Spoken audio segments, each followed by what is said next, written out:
As a flutist and as a teacher, I always try to come up with a warm-up that can be done in a reasonable amount of time because everyone is very busy these days.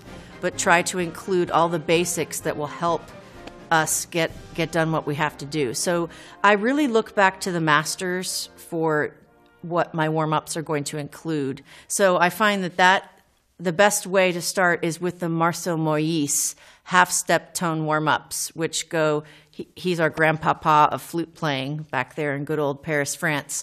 And I think to this day, I ask all my students to do these long tone warm-ups. It's almost like stretching for your instrument or a little bit of yoga or whatever. So it's a little bit of deep breathing and a nice solid sound when we do our tone warm-ups. I like to go down first, and I find that making sure that I have a really even sound in the low register is the best way to start. So I'll start on a C in the staff.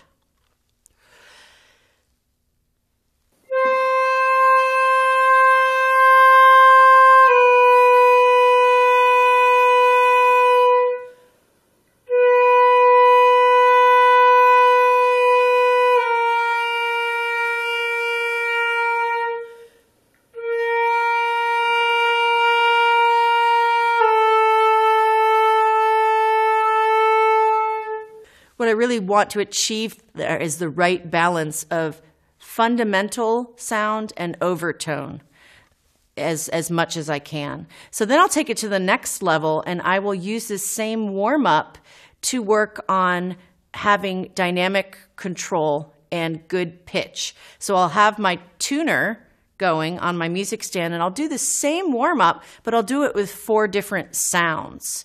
In addition to changing the sound, I will also maybe add vibrato as well. So if a student is working with a teacher, I encourage them to use this warm-up to also work on their basic vibrato and making sure that it is balanced and has a really good sound. So when I take that warm-up to the next level, I will do what I call a 4-tone warm-up, and this is actually what I learned from my professor in graduate school, Jeannie Backstresser. This is her warm-up.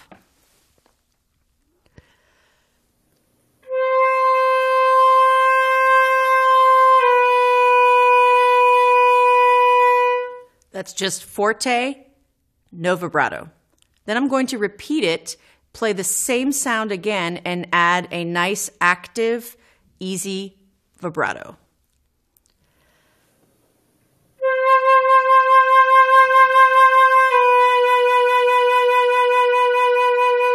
The challenge there is to make sure that the vibrato is continuous and is independent of the finger movement between the notes.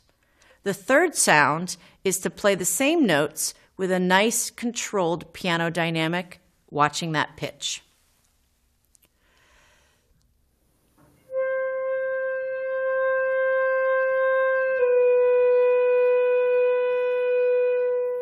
And the fourth sound is to maintain that nice soft piano with a gentle, organic sounding vibrato, a little soft vibrato.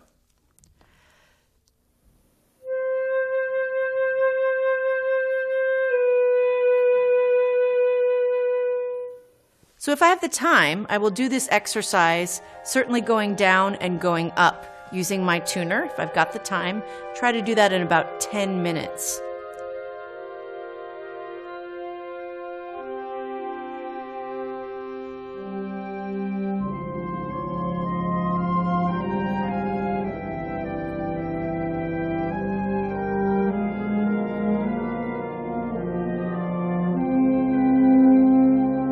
There's another warm-up I like to do that's also a sound warm-up.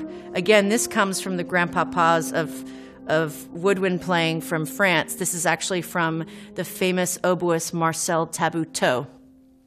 I studied with a student of his when I was in high school. He was a chamber music coach of mine in Miami, Florida. His name was John Delancey, and he was principal oboist of the Philadelphia Orchestra. And we would start rehearsals in high school doing a long tone on one note. The long tone could be whatever you were able to do, but what you need to do is remember to use numbers to increase the intensity of the sound. So the warm-up could go, you could start on 1 and go to as much as 10, or you could go from 1 and you could go maybe up to 6. Take a breath and go 6 back to 1. And this works on controlling your sound in any intensity. So I will do, in my mind, maybe a 6-count long tone going up, starting from pianissimo, going to fortissimo. I will breathe, and then I will do fortissimo back to pianissimo.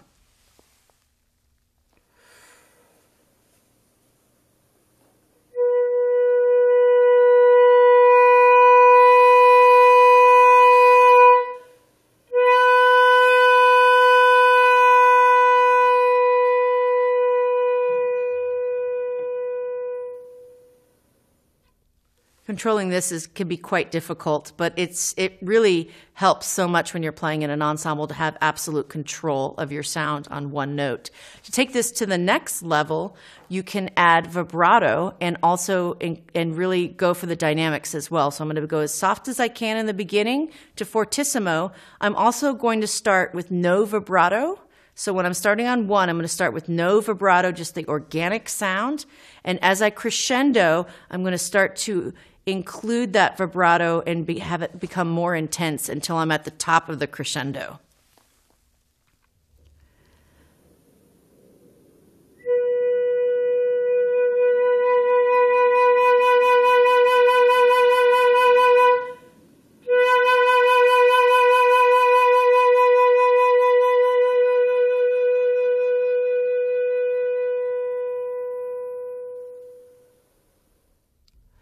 And if we can achieve this, I feel like we as flutists can basically tell a story just on one note. And that's one of the most difficult things to do.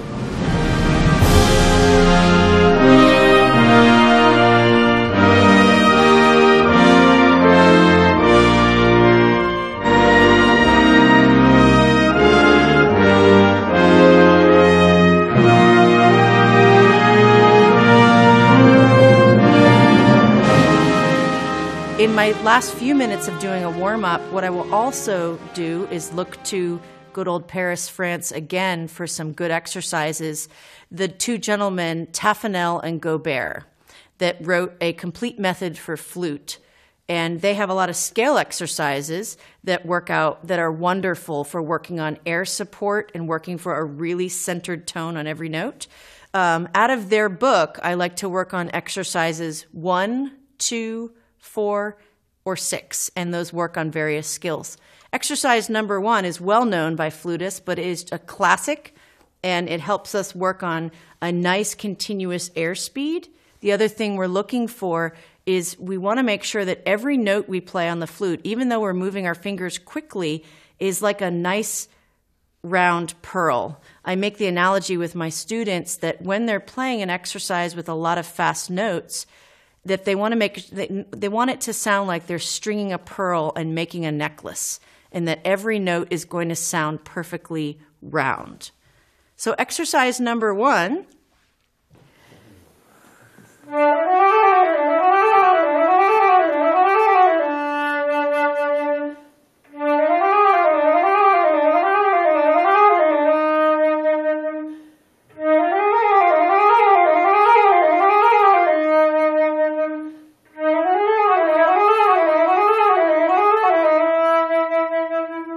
The other thing I want to remember as I am sustaining a nice fast air through the tube, I want to feel like I am blowing all the way to the end of the flute. I also want my fingers to feel like they're dancing just on top of that air stream. So the other thing we want to remember is to try to keep our fingers as low as we can to control that technique so that we can play very well on the flute.